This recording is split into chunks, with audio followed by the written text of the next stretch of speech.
ஏன் கடிகாரத்தின் நேரம் 10:10 என்று அனைத்து கடிகார கடைகளில் வைத்துள்ளனர் என்று தெரியுமா? அமெரிக்க ஜனாதிபதி ஆபிரகாம் லிங்கன் நினைவாகத்தான். அப்படி என்ன செய்தார் தெரியுமா? வாங்க அதை பற்றி பார்ப்போம்.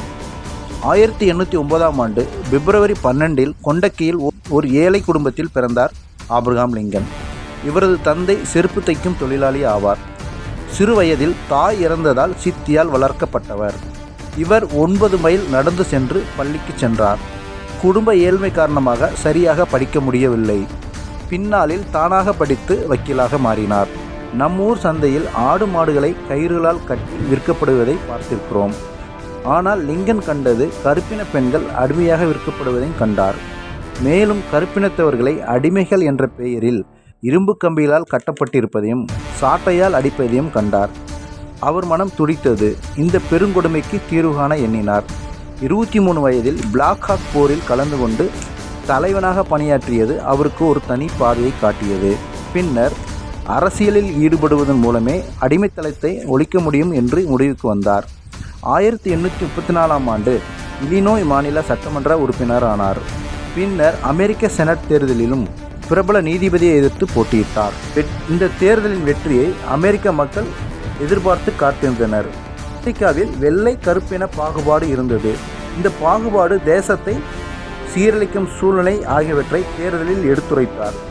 இந்த அணுகுமுறை அமெரிக்க மக்களிடையே எழுச்சியை உண்டாக்கியது.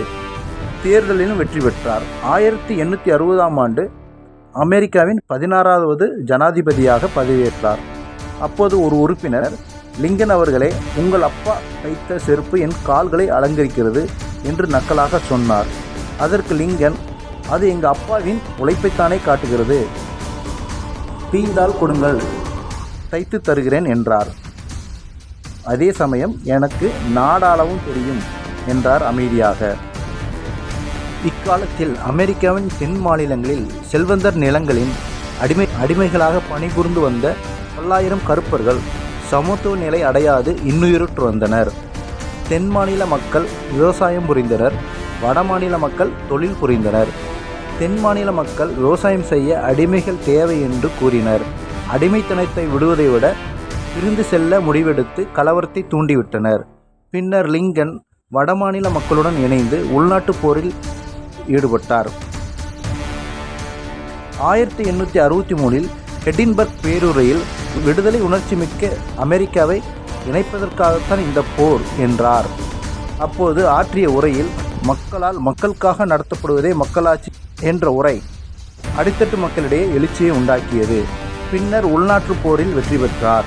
1864ஆம் ஆண்டு நடந்த தேர்தலில் 4 வாக்குகள் அதிகம் பெற்று மீண்டும் ஜனாதிபதி ஆனார்.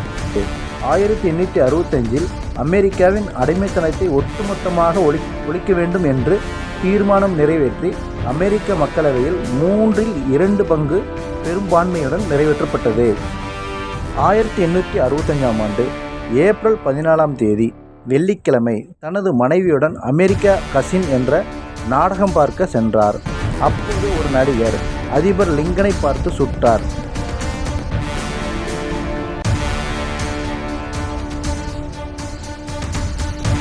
(56 வயதான லிங்கன் மறுநாள் காலை இறந்தார். பின்னர் வட அமெரிக்கா, தென் அமெரிக்கா ஒன்று சேர்ந்தன.